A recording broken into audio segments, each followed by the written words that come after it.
Good morning. I'll be reading Acts chapter 18. After this, Paul left Athens and went to Corinth, and he found a Jew named Aquila, a native of Pontus, recently come from Italy with his wife Priscilla, because Claudius had commanded all the Jews to leave Rome. And he went to see them.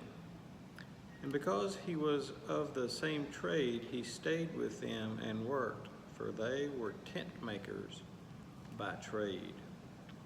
And he reasoned in the synagogue every Sabbath and tried to persuade Jews and Greeks.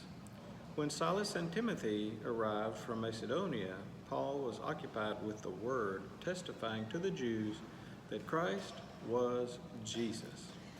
But when they opposed and reviled him, he shook out his garments and said to them, "Your blood be on your own heads. I am innocent. From now on, I will go to the Gentiles." And he left there and went to the house of a man named Titus Justus, a worshiper of God. His house was next door to the synagogue. Crispus, the ruler of the synagogue, believed in the Lord, together with his entire household, and many of the Corinthians, hearing Paul, believed and were baptized. And the Lord said to Paul one night in a vision, "Do not be afraid, but go on speaking, and do not be silent, for I am with you, and no one will attack you to harm you. For I have many in this city who are my people."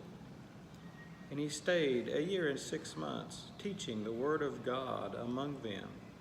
But when Gallio was proconsul of Achaia, the Jews made a united attack on Paul and brought him before the tribunal, saying, "This man is persuading people to worship God contrary to the law."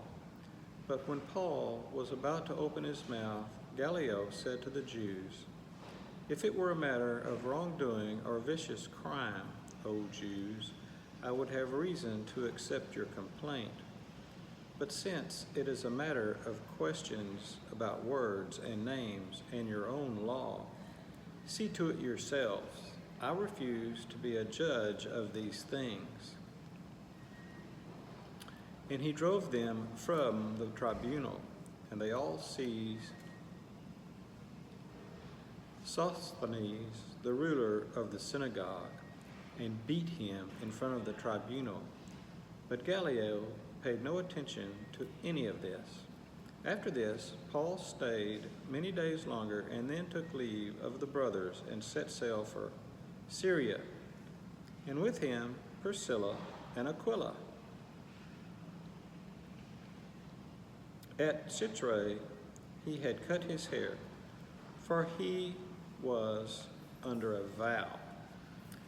And they came to Ephesus, and he left them there, but himself went into the synagogue and reasoned with the Jews. When they asked him to stay for a longer period, he declined, but on taking leave of them, he said, "I will return to you if God wills." And he set sail from Ephesus. When he had landed at Caesarea, he went up and greeted the church, and then went down to Antioch.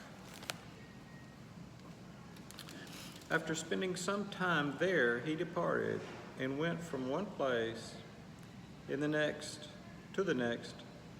through the region of Galatia and Phrygia, strengthening all the disciples.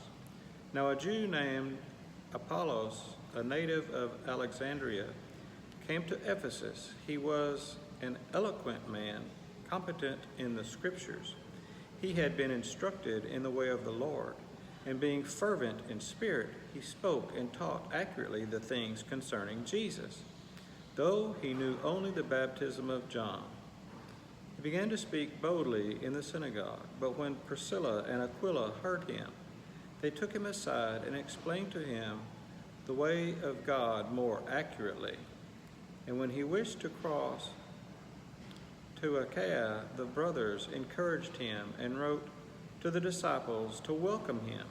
When he arrived, he greatly helped those who through grace had believed, for he powerfully refuted the Jews in public, showing by the scriptures that Christ was Jesus.